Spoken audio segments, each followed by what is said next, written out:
Suture. Yes, good. Then we have this one. What's the name of this bone again?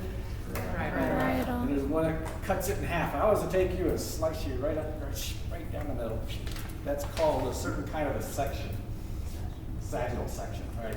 So this is called the sagittal suture, right? Cuts you right in half.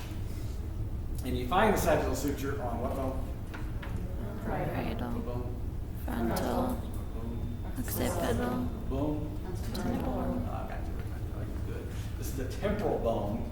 And this temporal bone here has another suture that separates it from the, what's that bone? Parietal, This is a little one right here. This is not an easy one. It looks kind of like a squamous cell. It's squamosal. It's called the squamous suture. I don't know if that looks like a squamous cell to you, but it kind of does.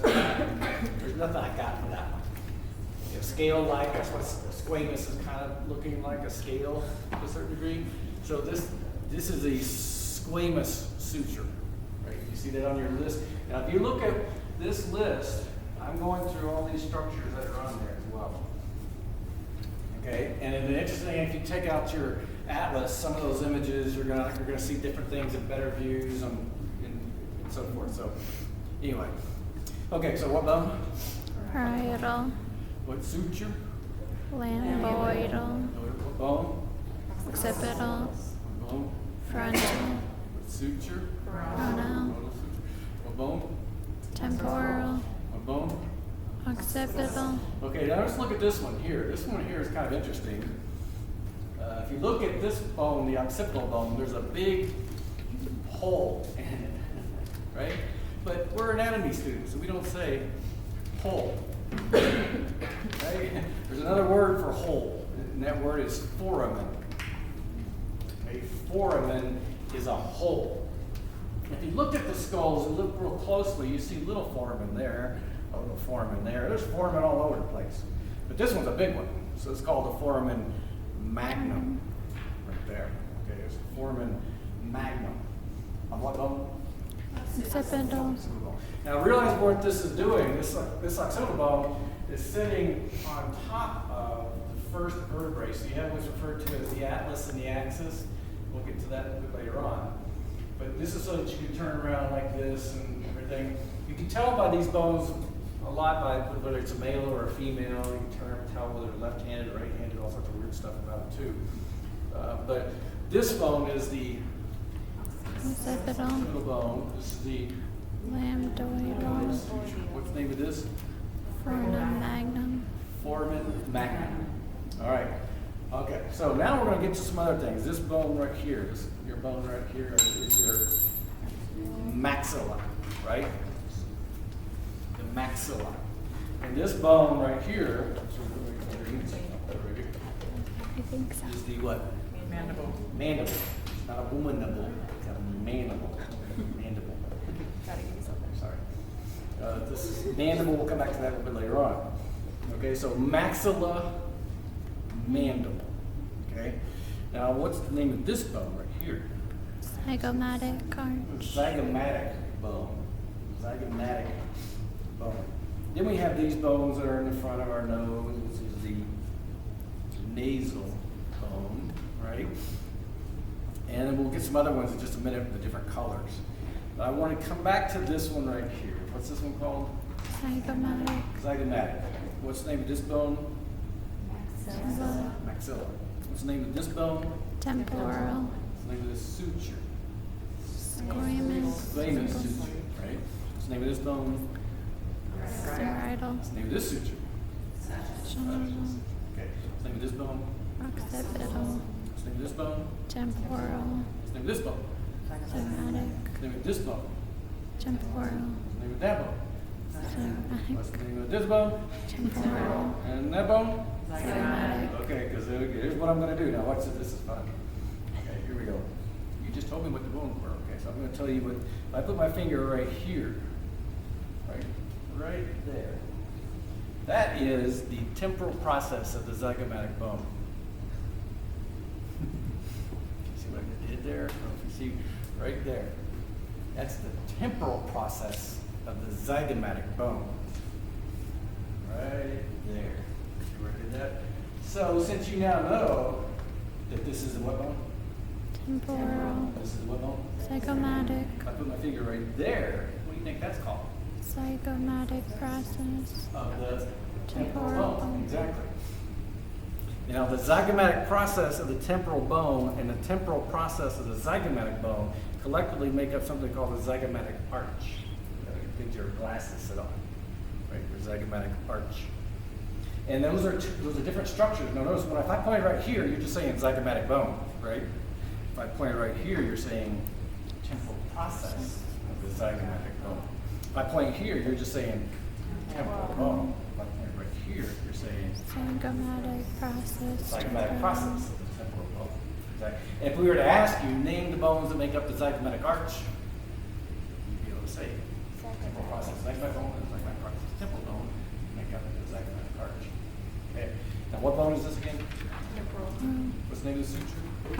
Squamous. Name of this bone? Occipital. See, it starts to get harder as we go along. What's it look?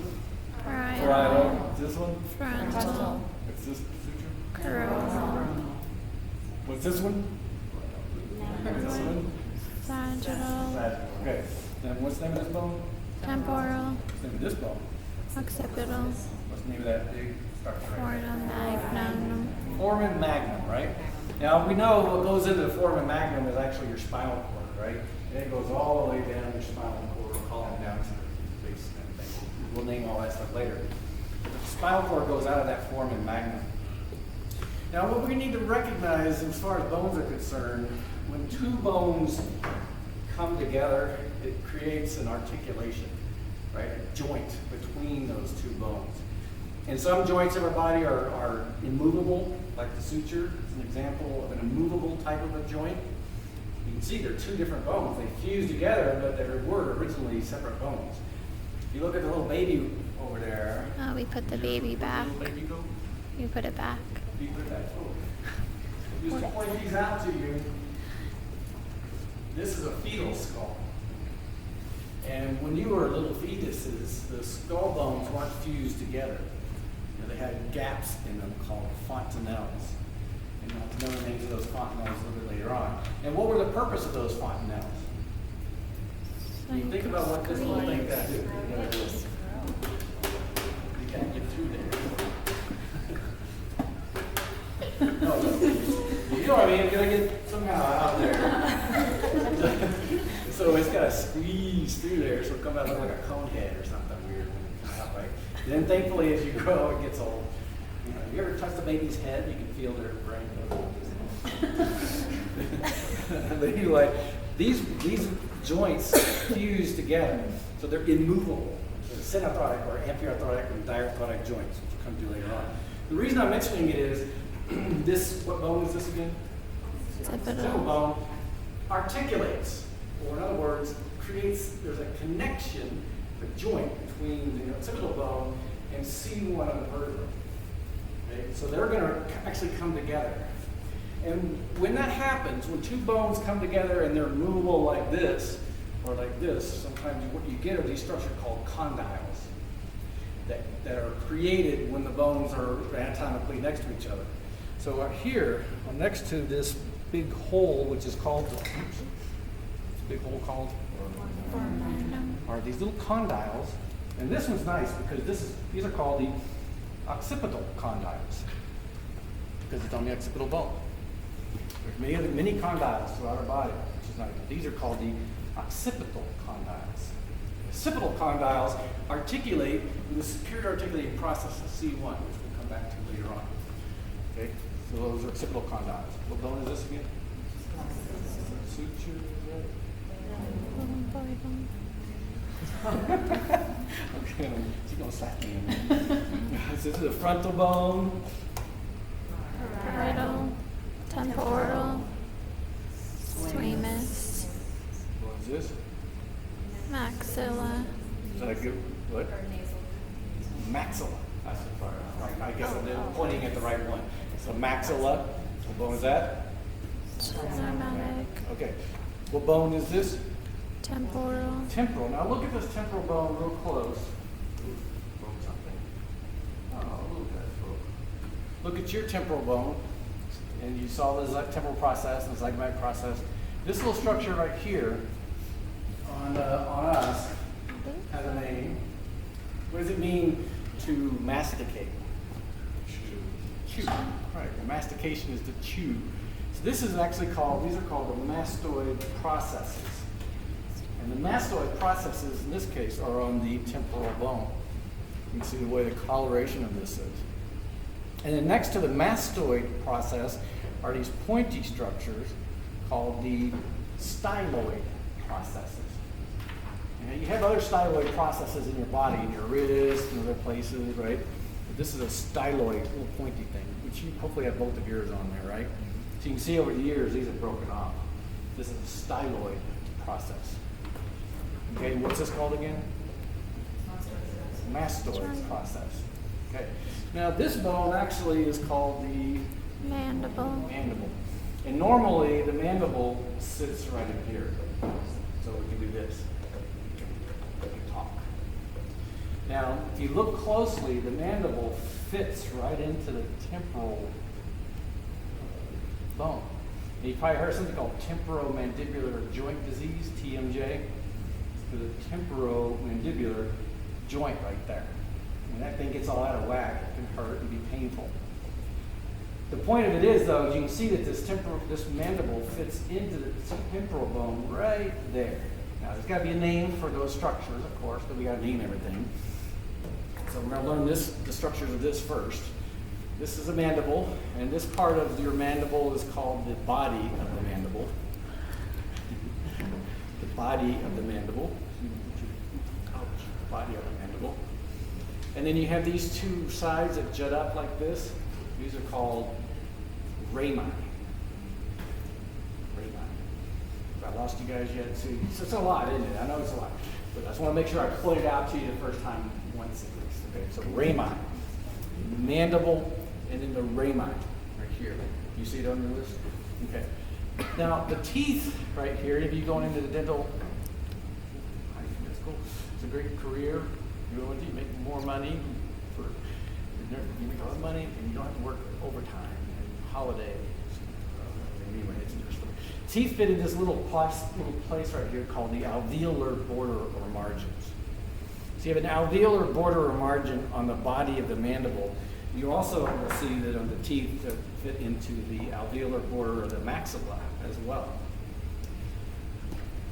Okay, so what's this called? Mandible. This part of it. The body. What is this called? Rami. Rami. I think singular plural stuff. I don't care. Rami. Then we have these two structures back here, here and here. And what are these structures here called? You actually have a separate picture sometimes of the mandible all by itself in your atlas there. A whole separate picture of them. Mandibular condyle. It's close. There it is. See that picture right there of the mandible?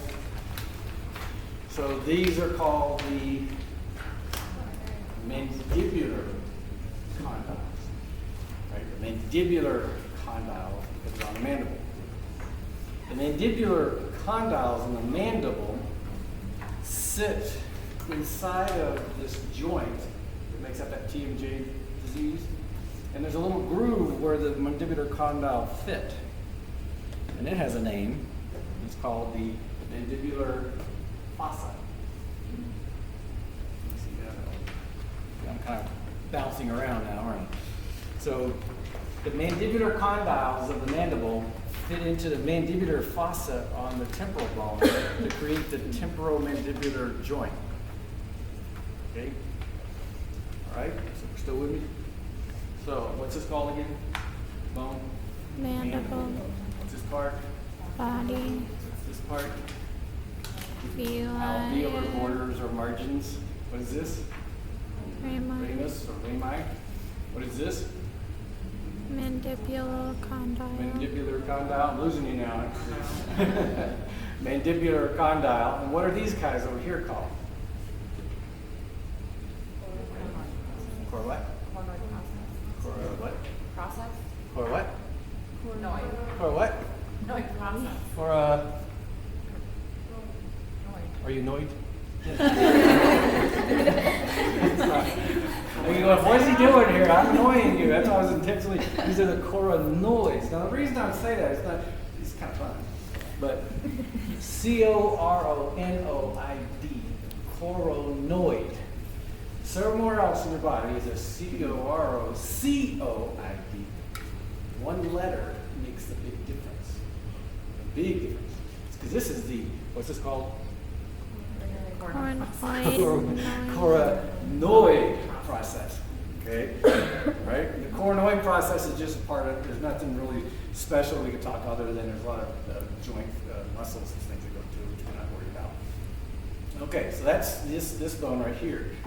And again, this bone is the temporal bone, which has the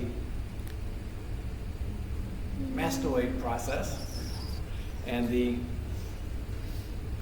pointy styloid process, and then it has the little groove that mandible fits in. And another name for groove bone land is called fossa, smooth fossa.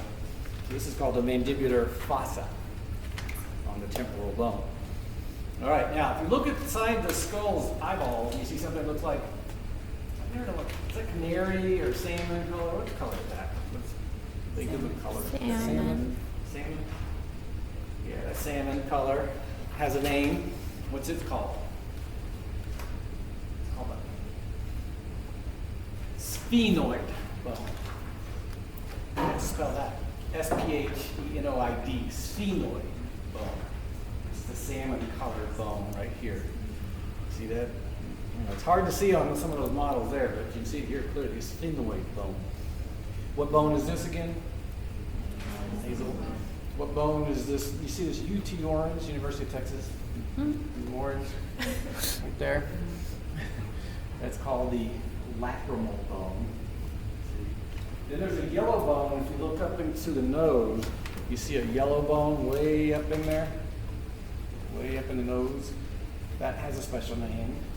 It's called the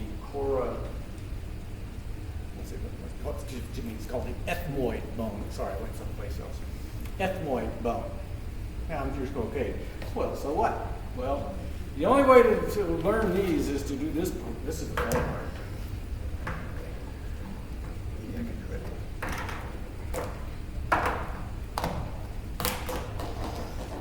Okay, then look at this, like from the inside now.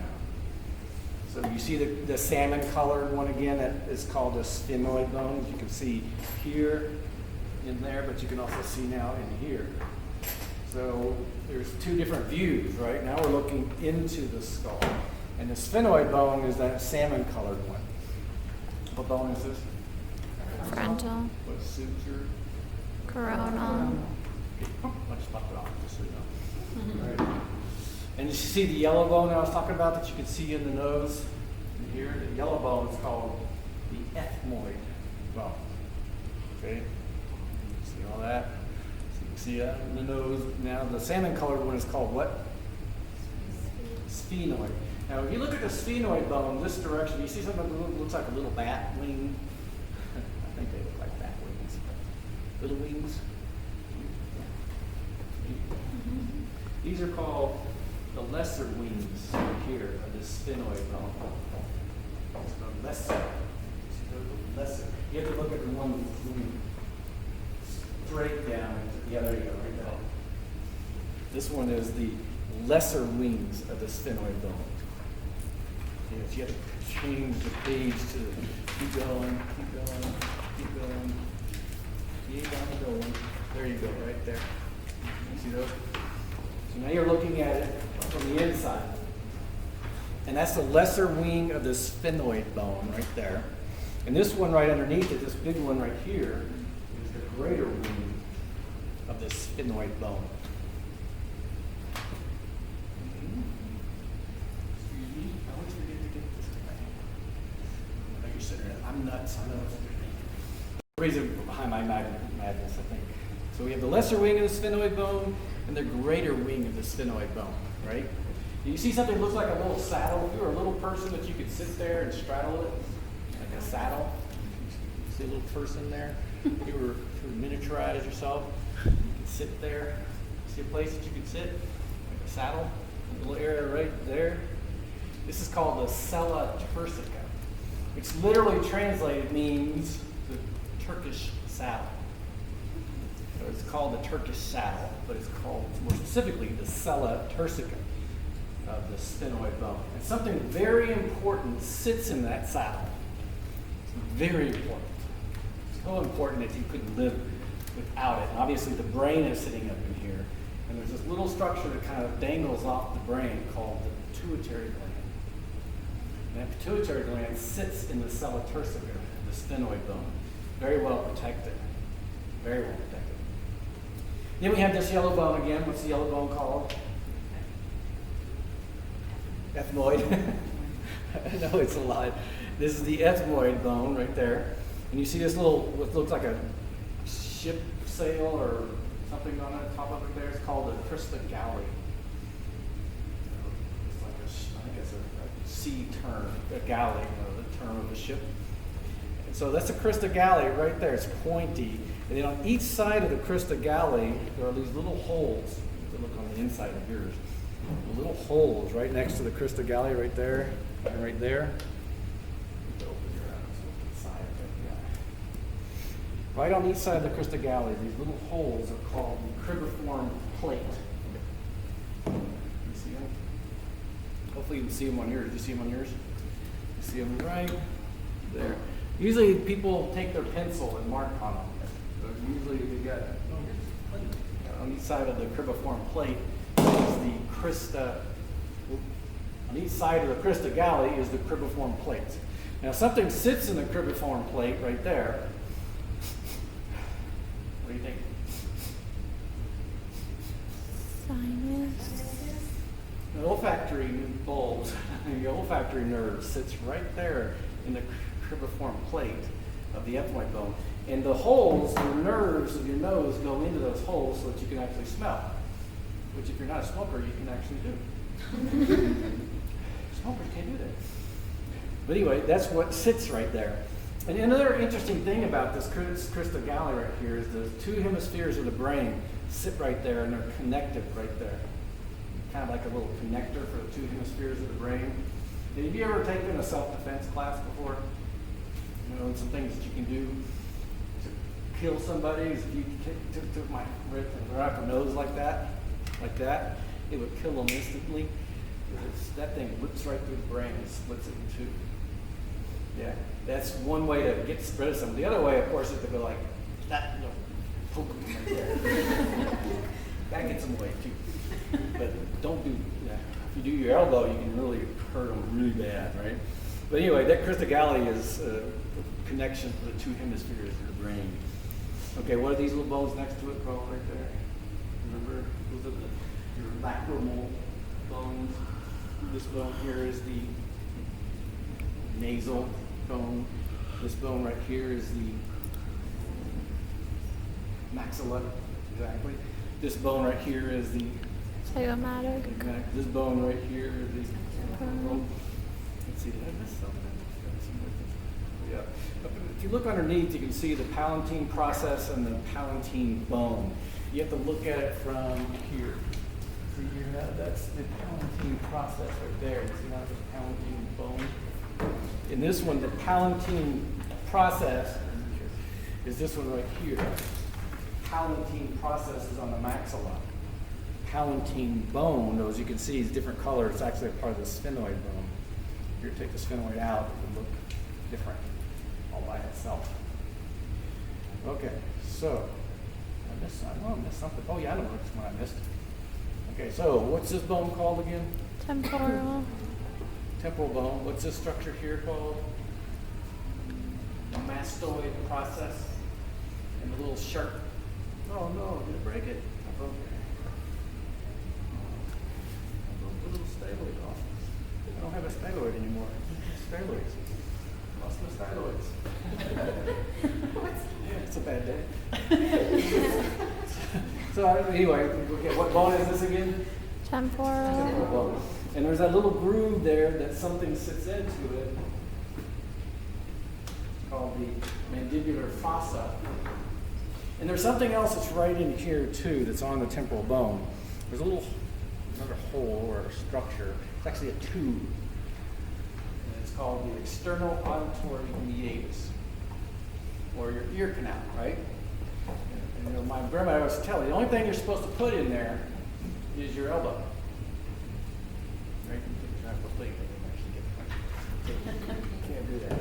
So it's called the external auditory meatus, or external auditory canal. That's another name for it.